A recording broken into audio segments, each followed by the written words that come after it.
प्रीति school में teacher थी। प्रीति को खाने का बहुत शौक था। वो हर समय कुछ न कुछ खाती रहती थी, लेकिन एक दिन प्रीति के सामने बहुत ही मुश्किल स्थिति आ गई जब स्कूल में उसका पेट खराब हो गया। रोज की तरह प्रीति अपने हैंडबैग के साथ साथ 5 किलो का झोला लेकर ऑटो से स्कूल पहुंची। ऑटो से उतरते समय प्रीति अपना झोला वहीं भूल गई। प्रीति ऑटो वाले को पैसे देकर जाने ही वाली थी कि ऑटो वाले की नजर उसके झोले पर पड़ गई। उस ऑटो वाले ने झोला हाथ में उठा लिया। अरे बाप रे, न जाने इस झोले में क्या है, बहुत भारी है। मैडम जी को आवाज लगाता हूँ। ऑटो वाले ने प्रीति को आवाज लगाई। अरे मैडम जी, आपका झोला छूट गया। ऑटो वाले की आवाज सुनकर प्रीति दौड़ी दौड़ी वापस आई और ऑटो वाले के हाथ से झोला लेते हुए बोली, थैंक यू भैया, तुमने मेरा झोला दे दिया, वरना आज तो मुझे भूखा ही रहना पड़ता। मैडम जी, इस झोले में क्या है, बहुत भारी है। भारी? नहीं भैया, मुझे तो ये झोला बिल्कुल भी भारी नहीं लग रहा है। कोई बात नहीं, अच्छा मैं चलता हूँ। प्रीति अपना भारी भरकम झोला लेकर स्कूल के अंदर आ गई। प्रीति को देखते ही दूसरे टीचर और बच्चों में कानाफूसी होने लगती थी। मैथ्स की टीचर शिवानी ने हिंदी की टीचर कल्पना को इशारे से अपने पास बुलाया। बोलो शिवानी, क्या बात है? तूने प्रीति को देखा? आज भी झोला भर के खाना लाई है। हाँ यार, सारा दिन क्लास में और कॉमन रूम में बैठकर खाती रहती है। पता नहीं बच्चों को क्या सिखाती होगी, अपनी तरह खाना सिखाती होगी। दोनों हंसने लगते हैं। प्रीति अपना झोला लेकर क्लास में पहुंच जाती है। उसे देखकर क्लास के सारे बच्चे खड़े हो जाते हैं। Good morning madam. Good morning बच्चों, बैठ जाओ। सभी बच्चे अपनी अपनी सीट पर बैठ जाते हैं। प्रीति भी अपनी सीट पर बैठ जाती है और अपने झोले में से एक थर्मस और एक कप प्लेट निकालती है। प्रीति चाय और नाश्ता करने लगती है। सभी बच्चे उसे देख रहे थे। प्रीति मुंह में नाश्ता भरकर बच्चों से बोलती है, बच्चों सभी लोग अपनी अपनी नोटबुक निकालो और 1 से 10 तक का पहाड़ा लिखकर मुझे दिखाओ। बच्चे अपना अपना काम करने लगते हैं। इस बीच प्रीति चाय और नाश्ता खा लेती है। थोड़ी देर के बाद 1 से 10 तक पहाड़ा लिखने में इन्हें बहुत टाइम लगेगा, तब तक फ्रूट्स खा लेती हूँ। प्रीति अपने झोले में से एक अनार और एक प्लेट निकालती है। वो प्लेट में अनार के दाने छुड़ा कर रखने लगती है। थोड़ी देर के बाद वो अनार के दाने छुड़ा लेती है। तब तक बच्चों ने पहाड़ा लिख लिया था और वे अपनी अपनी कॉपी लेकर प्रीति के पास आने लगे। प्रीति बच्चों की कॉपी चेक करती जाती और साथ साथ अनार भी खा रही थी। सबकी कॉपी चेक करने से पहले उसने अपना अनार खत्म कर लिया था। अनार तो खत्म हो गया, मुझे अभी और भूख लग रही है, केले खा लेती हूँ। प्रीति ने फिर अपने झोले से 2 केले निकाले और केले खाने लगी। बच्चे प्रीति को देख रहे थे और आपस में बातें कर रहे थे। कुसुम, अगर प्रीति मैडम का कभी स्कूल में पेट खराब हो गया तो क्या होगा? क्या होगा? उस दिन मैडम टॉयलेट में बैठकर खाएंगी। और दोनों बच्चियां हंसने लगती हैं। प्रीति ने उन्हें हंसते हुए देख लिया। कुसुम, कोमल, क्या बात है? तुम दोनों क्यों हंस रही हो? लाओ अपनी कॉपी चेक कराओ, मैं देखूं तुम दोनों को पहाड़ा आता है कि नहीं। अगर एक भी पहाड़ा गलत निकला तो तुम दोनों कल अपने घर से मेरे लिए खाना लाओगे, समझी? कोमल, प्रीति मैडम की सजा भी कितनी आसान है ना। घर से खाना लाना कौन सी बड़ी बात है। मम्मी को बोल दूंगी, टिफिन में खाना ज्यादा रख देंगी। प्रीति सभी बच्चों की कॉपियां चेक कर रही थी कि तभी लंच ब्रेक हो गया। सभी बच्चों खाना खा लो। इतना कहकर प्रीति अपना झोला उठाकर कॉमन रूम में चली गई। वहाँ दूसरे टीचर भी अपना अपना लंच बॉक्स लेकर आ गए। अरे प्रीति, आज क्या लाई हो अपने पिटारे में? आज मैं कढ़ी चावल लाई हूँ। इतना कहकर प्रीति ने झोले में से 4 डब्बे बाहर निकाले। उसने डब्बा खोला तो 2 डब्बे में चावल और 2 डब्बे में कढ़ी रखे थे। अरे, ये 2-2 डब्बे? किसी और के लिए भी खाना लाई हो क्या? नहीं, ये दोनों डब्बे मेरे लिए हैं। मुझे कढ़ी चावल बहुत पसंद है। सबने खाना खाया, लेकिन प्रीति ने 2-2 डब्बा खाना खाया। खाना खाने के बाद प्रीति ने अपने झोले में से रबड़ी और गुलाब जामुन निकाल कर खाया। इतना खाने के बाद प्रीति ने बड़ी जोर की लंबी डकार मारी। प्रीति रोज इतना ही खाती थी। वो रोजाना 5 तरीके के फल खाती, सुबह नाश्ते में दूध पीती। एक दिन तो प्रीति स्कूल में आलू के मोटे मोटे 8 पराठे लेकर आई और सारे पराठे उसने खुद खाए। इतने से भी प्रीति का पेट नहीं भरता तो स्कूल खत्म होने के बाद स्कूल के बाहर खड़े ठेले वाले से कभी छोले चावल तो कभी आलू पूरी खरीद कर खाती। एक दिन की बात है, रोज की तरह प्रीति अपना 5 किलो का झोला लेकर स्कूल आई। उसमें कई प्रकार के फल, दूध, चाय, बिस्किट और ढेर सारा खाना भरा हुआ था। क्लास में आते ही, आज तो मैंने सुबह सुबह दूध नहीं पिया था, न जाने क्यों पेट भारी सा लग रहा है, लेकिन दूध पिए बिना तो मेरे दिन की शुरुआत ही नहीं होती है। आँख ही नहीं खुल रही है। प्रीति ने थर्मस में से गर्म दूध एक गिलास में निकाला और वो बच्चों के सामने दूध पीने लगी। दूध पीने के थोड़ी देर बाद पेट में ये गुड़गुड़ कैसी हो रही है? प्रीति के पेट से आवाजें आने लगी और उसे खट्टी खट्टी डकारें आने लगी। थोड़ी देर के बाद प्रीति को बहुत जोर से प्रेशर आता है। प्रीति क्लासरूम से भागी भागी टॉयलेट की तरफ जाती है। दूसरी क्लास में पढ़ाने वाले टीचर और बच्चे प्रीति को भागते हुए टॉयलेट की तरफ जाते हुए देख लेते हैं। प्रीति टॉयलेट जाकर वहाँ पॉटी करने लगती है, लेकिन उसका पेट तो खराब हो चुका था। अरे ये क्या, मुझे तो लूज मोशन हो रहा है। प्रीति जब पॉटी कर रही थी तब बहुत जोर जोर से आवाजें आ रही थी जो टॉयलेट के बाहर तक जा रही थी, और बगल की क्लास के टीचर और बच्चे भी वे आवाजें सुन रहे थे। टॉयलेट से बहुत गंदी बदबू भी निकल कर क्लास तक जा रही थी। सभी बच्चों और टीचर ने अपने अपने हाथों से अपने कान और नाक बंद कर लिए। प्रीति बहुत देर तक पॉटी करती रही। उसके पेट में बहुत तेज मरोड़ हो रहा था। प्रीति टॉयलेट में बैठी बैठी सोचती है, कल रात मैंने ढेर सारे छोले खाए हैं, कहीं मेरा पेट उसी से तो नहीं खराब हो गया। काफी देर हो गई। जब प्रीति टॉयलेट से बाहर नहीं आई तो सफाई कर्मचारी मधु ने प्रीति को बाहर से आवाज लगाई, प्रीति मैडम, क्या बात है, आपकी तबीयत तो ठीक है ना? हाँ मधु, आती हूँ मैं थोड़ी देर में। कुछ देर के बाद प्रीति टॉयलेट के बाहर आई और हाथ मुंह धोकर क्लासरूम में गई। तभी कुसुम ने प्रीति से कहा, मैडम, आपने जो कल होमवर्क दिया था उसमें से मुझे कुछ पूछना है। कुछ इंग्लिश के वर्ड की मीनिंग मुझे समझ नहीं आई, आप बता दीजिए। तभी कोमल ने कहा, हाँ मैडम, आपने जो मैथ्स के सवाल दिए थे वो भी हमारी समझ में नहीं आए। बच्चे अपनी अपनी प्रॉब्लम्स प्रीति को बता रहे थे, लेकिन प्रीति को तो कुछ सुनाई ही नहीं पड़ रहा था। उसे सुनाई पड़ रही थी तो सिर्फ उसके पेट से आ रही गुड़ गुड़ की आवाज। प्रीति के पेट में फिर से बहुत तेज मरोड़े उठने लगी और उसे बहुत तेज प्रेशर आ गया। प्रीति टॉयलेट की तरफ भागी, लेकिन प्रेशर इतना तेज था कि प्रीति की पॉटी निकल गई। वो लूज मोशन करते हुए टॉयलेट पहुंची। प्रीति ने पूरा फ्लोर पॉटी से गंदा कर दिया था। पूरे स्कूल में पॉटी की बदबू फैल गई थी। दूसरी कक्षा में पढ़ रहे बच्चे अपनी अपनी क्लास से बाहर आ गए। अरे, यहाँ तो किसी ने पॉटी कर दी। ये पॉटी प्रीति मैडम ने की होगी, हमने उन्हें भागकर टॉयलेट की तरफ जाते हुए देखा था। इधर प्रीति टॉयलेट में थी और उसे लगातार लूज मोशन हो रहा था। वो टॉयलेट से उठ भी नहीं पा रही थी। जैसे ही वो उठकर हाथ धोती उसे फिर से टॉयलेट लग जाता। इधर गंदगी और बदबू से परेशान होकर स्कूल के सभी टीचर और बच्चे स्कूल छोड़कर बाहर खड़े हो जाते हैं। बात प्रिंसिपल मैडम तक पहुंच जाती है। ये किसकी करतूत है? किसने पूरे स्कूल को गंदा किया है? और किसकी करतूत होगी? उसी की जो रोज झोले में 5 किलो खाना लेकर आती है। इतना खाएगी तो पेट खराब होगा ही। अब हमारा जीना दूभर कर दिया है। स्कूल में 1 मिनट भी रुका नहीं जा रहा। प्रिंसिपल मैडम ने मधु को बुलवाकर पूरे स्कूल में साफ सफाई करवाई। प्रीति कहाँ है? मैडम जी, वो तो टॉयलेट में है, जाओ उसे बुला कर लाओ। मधु प्रीति को बुलाने के लिए टॉयलेट में जाती है, लेकिन प्रीति तो लूज मोशन से पस्त होकर चक्कर खाकर जमीन पर गिर पड़ी थी। मधु ने बाहर आकर ये बात प्रिंसिपल मैडम को बताई। प्रिंसिपल मैडम ने स्कूल प्रशासन की मदद से प्रीति को बेहोशी की हालत में अस्पताल भिजवाया, जहां डॉक्टरों ने प्रीति को एडमिट कर लिया। बार बार लूज मोशन होने के कारण इन्हें डिहाइड्रेशन हो गया। इन्हें सलाइन के जरिए एंटीबायोटिक दवाइयाँ चढ़ानी पड़ेंगी। अस्पताल में भी प्रीति को लगातार लूज मोशन होता ही जा रहा था। अस्पताल के बेड के गद्दे, चादर सब खराब हो गए। डॉक्टर ने सलाइन के जरिए प्रीति को दवाइयाँ चढ़ाई। कुछ देर बाद प्रीति का लूज मोशन बंद हो गया। उसकी तबीयत में कुछ सुधार आ गया, जिसके बाद उसे होश आया। प्रीति ने आंखें खोली तो उसके सामने डॉक्टर, नर्स, प्रिंसिपल मैडम, दूसरे टीचर और स्कूल के बच्चे खड़े थे। प्रीति उन सबको देखकर बहुत शर्मिंदा हुई। तभी डॉक्टर ने प्रीति से कहा, प्रीति जी, आपको कुछ दिनों तक लिक्विड डाइट पर रहना होगा। उसके बाद भी आपको अपने खाने पीने पर काफी कंट्रोल करने की जरूरत है, क्योंकि ओवर ईटिंग के कारण आपका पेट खराब हो गया। अगर आपने अपने खाने पर कंट्रोल नहीं किया तो आपके इंटेस्टाइन पर बहुत बैड इफेक्ट पड़ेगा।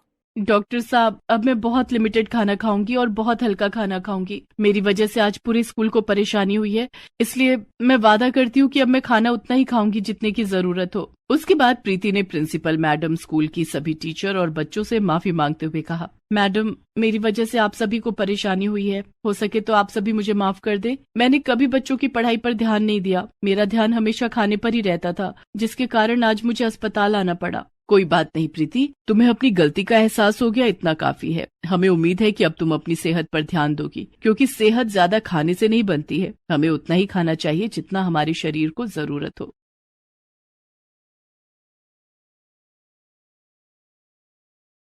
संध्या तैयार होकर अपने कमरे से बाहर आई। संध्या ने जीन्स और ट्यूब टॉप पहन रखा था। अरे संध्या बेटी, कहाँ जा रही हो? माँ, आज मैं रजनी के साथ शॉपिंग पर जा रही हूँ। परसों कॉलेज में हमारी फेयरवेल पार्टी है, उसके लिए ड्रेस खरीदनी है। ये तुमने कैसे कपड़े पहने हैं संध्या? आधा बदन दिख रहा है। जरा ढंग के कपड़े पहन लो, अब तुम्हारी शादी होने वाली है। शादी के बाद तुझे ऐसे कपड़े पहनने को नहीं मिलेंगे। अरे माँ, ये आजकल का फैशन है, मॉडर्न जमाना है। मैं तो शादी के बाद भी ऐसे ही कपड़े पहनूंगी। तुम बस मेरे लिए सास भी मॉडर्न ढूंढना जो मेरी तरह कपड़े पहनती हो। इतना बोलकर संध्या अपनी सहेली रजनी के घर चली गई। दोनों सहेलियां फेयरवेल पार्टी के लिए शॉपिंग करने मॉल गई। संध्या ने काफी मॉडर्न कपड़े खरीदे। शॉपिंग करके दोनों अपने अपने घर आ गए। अच्छा रजनी, मिलते हैं फेयरवेल वाले दिन। ओके संध्या, बाय। संध्या की कॉलेज की पढ़ाई पूरी हो चुकी थी। परसों फेयरवेल पार्टी थी। पार्टी में संध्या ने काफी मॉडर्न कपड़े पहने। कॉलेज की पढ़ाई खत्म होने के बाद संध्या के माता पिता उसकी शादी के लिए लड़के देखने लगे। एक दिन संध्या को देखने के लिए लड़के के माता पिता आए। लड़के की माँ ने काफी मॉडर्न कपड़े पहन रखे थे, जीन्स और क्रॉप टॉप। उन्हें देखते ही संध्या ने अपनी माँ से कहा, माँ मेरी तरफ से शादी के लिए हाँ है। अरे लेकिन लड़का तो आया ही नहीं है, तू उसे भी तो देख लेती। अरे माँ, लड़के की माँ इतनी मॉडर्न है तो लड़का भी मॉडर्न ही होगा। मुझे मेरी सास बहुत पसंद है। संध्या हंसने लगती है। लड़के वालों को भी संध्या बहुत पसंद आई। दोनों तरफ से औपचारिक बातें हुई और शादी पक्की हो गई। बहुत जल्द संध्या की शादी रोहन के साथ हो गई। संध्या खुशी खुशी अपने ससुराल आ गई। ससुराल आकर संध्या के पैर मानो जमीन पर नहीं टिक रहे थे। संध्या अपने कमरे में शादी के जोड़े में बैठी थी, तभी उसकी सास मानवी ने आकर उससे कहा, अरे संध्या बहू, तू अभी तक शादी के जोड़े में बैठी है, जा जाकर कपड़े बदल ले और ले ये गाउन पहन ले। संध्या की सास ने उसे एक बहुत ही मॉडर्न लुक का रिवीलिंग गाउन पहनने के लिए दिया, जिसे देखकर संध्या ने सोचा, कितने खुले विचारों वाले लोग हैं। मैं कितनी लकी हूँ कि मुझे इतनी मॉडर्न सास मिली है। संध्या ने फौरन अपने कपड़े बदल लिए और गाउन पहनकर बैठ गई। शादी की सारी रस्में संध्या के गाउन ड्रेस में ही पूरी हुई। रात को सब लोग खाना खाकर सोने अपने अपने कमरे में चले गए। संध्या भी रोहन के साथ अपने कमरे में सो रही थी, तभी उसे बहुत जोर की सुसु आई।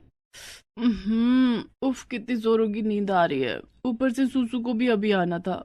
संध्या नींद में थी। वो अपनी आंखें मलते हुए कमरे से बाहर निकली और बाथरूम में गई। नींद में होने के कारण वो ठीक से देख नहीं पाई और उसका पैर बाथरूम में दरवाजे के पीछे रखे हगीज से जा टकराया। संध्या की नींद खुल गई। अरे दरवाजे के पीछे ये क्या रखा हुआ है? संध्या ने देखा कि एक पॉलिथीन में बांधकर कुछ रखा हुआ था। संध्या ने पॉलिथीन खोलकर देखा तो उसमें हगीज रखा हुआ था, जिसमें सुसु पॉटी भी लगी हुई थी। संध्या ने तुरंत उस हगीज को जमीन पर फेंकते हुए कहा, छी छी छी, ये तो हगीज है, लेकिन घर में हगीज कौन पहनता है? शादी में कई मेहमान आए थे जिनके छोटे छोटे बच्चे थे। शादी में जरूर कोई ऐसा मेहमान आया होगा जिसका छोटा बच्चा होगा। ये हगीज उसी बच्चे की होगी। संध्या ने हगीज को वापस पॉलिथीन में रख दिया और सुसु करके अपने कमरे में आ गई। कुछ दिनों के बाद घर से सारे मेहमान चले गए। रोज की तरह एक दिन संध्या बाथरूम में नहाने गई तो उसे फिर हगीज मिला, जो पॉलिथीन में बांध कर रखा हुआ था। अब तो सारे मेहमान चले गए हैं, घर में कोई बच्चा भी नहीं है, फिर ये हगीज किसका हो सकता है? संध्या ने घर की नौकरानी से कहकर हगीज को बाहर फेंकवा दिया। वो नहा धोकर अपने कमरे में आ गई। संध्या ने धीरे धीरे घर का कामकाज संभालना शुरू कर दिया था। यूं तो घर के सभी काम के लिए नौकरानी थी, लेकिन नौकरानी को क्या काम करना है ये बताना संध्या का काम था। संध्या घर में साफ सफाई का बहुत ध्यान रखती थी, लेकिन रोजाना सफाई करने के बाद भी उसे बाथरूम में हगीज जरूर मिलता था, जिसे देखकर संध्या परेशान रहने लगी थी। दरअसल संध्या की सास मानवी को कपड़े में ही सुसु और पॉटी करने की आदत थी, इसलिए वो हगीज पहनती थी। इस बात से अनजान संध्या एक दिन मानवी से बोली, माँ जी, ना जाने हमारे बाथरूम में रोज हगीज कौन रख जाता है? मुझे तो अपनी नौकरानी ललिता पर शक है। हाँ संध्या बहू, मुझे भी ललिता पर ही शक है। तुम उस पर नजर रखा करो। जिस दिन उसे रंगे हाथों पकड़ लिया ना, उस दिन उसे काम से निकाल देंगे। अब संध्या अपनी नौकरानी ललिता पर नजर रखने लगी। ललिता सारा दिन घर की साफ सफाई में लगी रहती और वो खुद भी बहुत साफ सफाई से रहती थी। एक दिन की बात है, मानवी घर का सामान लाने बाजार गई थी। ओह, मेरा पर्स तो अलमारी में ही छूट गया, अब मैं शॉपिंग कैसे करूंगी? मानवी ने संध्या को फोन किया। हेलो संध्या बहू, मेरा पर्स मेरी अलमारी में छूट गया है, तू मेरी अलमारी से पर्स लेकर बाजार आ जा। ठीक है माँ जी। संध्या फोन रख देती है और मानवी के कमरे में जाकर उसकी अलमारी खोलती है और उसमें मानवी का पर्स ढूंढने लगती है। संध्या मानवी का पर्स ढूंढ ही रही थी कि उसके सिर पर अलमारी में रखा हुआ ढेर सारा हगीज गिरने लगता है। अरे ये सब क्या है? ये तो हगीज है, लेकिन माँ जी की अलमारी में हगीज कैसे, वो भी इतने सारे? ऐसा तो नहीं कि बाथरूम में मिलने वाले हगीज माँ जी के ही हो। तो क्या माँ जी हगीज पहनती है? मुझे पता करना होगा कि इस बात में कितनी सच्चाई है। संध्या को हगीज के ढेर के बीच में मानवी का पर्स मिल जाता है। वो हगीज को वापस अलमारी में रख देती है और पर्स लेकर बाजार आ जाती है। आ गई संध्या बहू, तुझे मैंने परेशान कर दिया ना? नहीं माँ जी, मुझे कोई परेशानी नहीं हुई, बल्कि आपके साथ मैं भी बाजार घूम लूंगी। घर में बैठे बैठे बोर हो रही थी। संध्या अपनी सास के साथ बाजार में शॉपिंग कर रही थी और सोच रही थी, कैसे पता करूं कि माँ जी सचमुच में हगीज पहनती हैं? मुझे क्या करना होगा? संध्या थोड़ी देर तक सोचती है। ये ठीक रहेगा, मैं सारे हगीज छिपा दूंगी, फिर पता चल जाएगा कि हगीज सचमुच में माँ जी पहनती हैं या कोई और। क्या सोच रही हो संध्या बहू? अब कुछ नहीं माँ जी, मुझे कुछ काम याद आ गया, मैं घर जा रही हूँ, आप शॉपिंग करके आ जाना। ठीक है बहू। संध्या जल्दी जल्दी चलकर घर आती है और मानवी के कमरे में जाती है। वो अलमारी में रखे सारे हगीज को वहां से हटाकर अपने कमरे में छिपा देती है। थोड़ी देर के बाद मानवी बाजार से घर आ गई। वो अपने कमरे में गई। पीछे पीछे संध्या चाय लेकर मानवी के कमरे में जाती है। उसने देखा कि मानवी बहुत घबराई हुई थी और अलमारी में कुछ ढूंढ रही थी। क्या हुआ माँ जी, आप क्या ढूंढ रही हैं? संध्या बहू, मैंने अलमारी में अपनी सोने की चेन रखी थी, वो नहीं मिल रही है। मानवी अलमारी में चेन का बहाना बनाकर हगीज ढूंढने लगी और तभी घबराहट में उसकी सूसू निकल गई। संध्या ने देखा कि उसकी सास मानवी के चेहरे के हाव भाव कुछ बदल गए थे। क्या हुआ माँ जी, आप ठीक तो है ना? अब संध्या बहू, मैं ठीक हूँ। मैं दवाई लेने मेडिकल स्टोर जा रही हूँ, मेरे सिर में बहुत दर्द है। माँ जी, दवाई मैं ला देती हूँ, आप आराम कर लीजिए, मैं आपके सिर में दवा भी मालिश कर दूंगी। नहीं संध्या बहू, दवाई मैं ले आऊंगी। मानवी तेजी से घर के बाहर निकल गई। संध्या पीछे से आवाज लगाती रही, लेकिन मानवी ने मुड़कर भी नहीं देखा। माँ जी, रुकिए माँ जी। मानवी के पैर सीधा मेडिकल स्टोर पर जाकर रुके। वहाँ मानवी ने एक पैकेट हगीज खरीदा और घर आ गई। संध्या दरवाजे पर ही खड़ी थी। माँ जी, आपके हाथ में क्या है? सर दर्द की दवाई। इतने बड़े पैकेट में सर दर्द की दवाई, ये कैसी दवाई है, जरा मुझे भी दिखाइए। संध्या बहू, ये मेरे सर दर्द की स्पेशल दवाई है। डॉक्टर ने बताया था कि इसे खाने से मेरे सर का दर्द गायब हो जाता है। मानवी जल्दी से एक हगीज लेकर बाथरूम में जाती है और अपनी पुरानी हगीज चेंज करके बाहर आती है। अब जाकर राहत मिली। माँ जी लाइए, मैं आपके सिर में दवा मालिश कर दूं। नहीं संध्या बहू, मेरे सर का दर्द ठीक हो गया है। संध्या मन ही मन सोचती है, वो तो मैं समझ रही हूँ कि आपके सर का दर्द कैसे ठीक हुआ। आपको तो रंगे हाथों पकड़ूंगी। दूसरे दिन संध्या सुबह सोकर नहीं उठी। रोहन ने उसे जगाने की खूब कोशिश की। संध्या उठो, दिन के 10 बज गए हैं। रोहन, आज मेरे सर में बहुत दर्द है, तुम माँ जी से सर दर्द की दवाई मांग कर ले आओ, उनके पास सर दर्द की बहुत अच्छी दवाई है। रोहन मानवी के पास जाता है और सर दर्द की दवाई मांगता है। रोहन बेटे, दवाई तो खत्म हो गई है। तभी सर पर पट्टी बांधे हुए संध्या वहां आ जाती है। अरे माँ जी, कल ही तो आप बड़े से पैकेट में ढेर सारी सर दर्द की दवाई लेकर आई थी, इतनी जल्दी कैसे खत्म हो गया? और संध्या मानवी की अलमारी से हगीज का पैकेट निकालती है। यही है ना वो सर दर्द की दवाई? संध्या, ये तो हगीज है। लेकिन माँ जी तो कल कह रही थी कि ये उनके सर दर्द की दवाई है। माँ, ये सब क्या है? अब रोहन बेटे, ये हगीज मेरे हैं। क्या आप हगीज पहनती हैं? हाँ बेटे, तुम दोनों मुझे माफ कर दो। अब हमेशा से मैं हर बात पर बहुत जल्दी घबरा जाती हूँ और इस कारण मेरी सूसू पॉटी निकल जाती थी, इसलिए मैं हगीज पहनती हूँ। इसलिए मैं जीन्स पहनती हूँ ताकि हगीज अच्छे से फिट रहे। मैंने सोचा था कि मेरी सास मेरी तरह मॉडर्न है इसलिए जीन्स पहनती हैं। मुझे क्या पता था कि आप हगीज फिट रखने के लिए जीन्स पहनती हैं। आपने हगीज के लिए ललिता को दोषी बताया, उसे नौकरी से निकालने की बात कह रही थी। मुझे माफ कर दे बहू। कोई बात नहीं माँ जी, आपने हमें पहले क्यों नहीं बताया? हम आज ही आपको डॉक्टर के पास ले जाएंगे। उस दिन रोहन और संध्या मानवी को डॉक्टर के पास ले जाते हैं और मानवी का इलाज करवाते हैं। डॉक्टर की दवाई से मानवी की सूसू पॉटी निकल जाने वाली बीमारी ठीक हो जाती है और मानवी हगीज पहनना छोड़ देती है। Please subscribe this channel.